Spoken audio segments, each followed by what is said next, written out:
Just one slide before we go to the videos. I've labeled this as the word that doesn't tell us enough.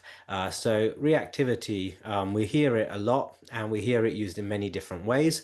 Sometimes we hear it in terms of like reactive, could mean what does the behavior look like, labeling topographies that the learner engages in. And so those include like things like barking, lunging, growling, pulling, and you can add like another 100 behaviors here, I'm sure.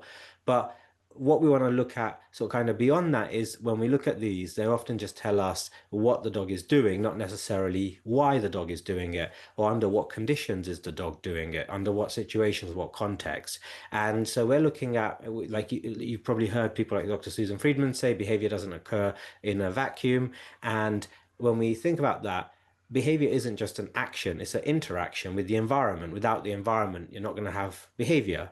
And so when we essentially talk about behavior, it's very functionless to talk about behavior without referring to the when and the why, or the under what conditions, the consequences and the antecedents. And so essentially when we say a behavioral approach, we're talking about an approach that encompasses the conditions. And so barking, but the barking can happen for different reasons. It can be maintained by different consequences, different reinforcers. So we're really interested in not just labeling one part of this, but looking at the whole package.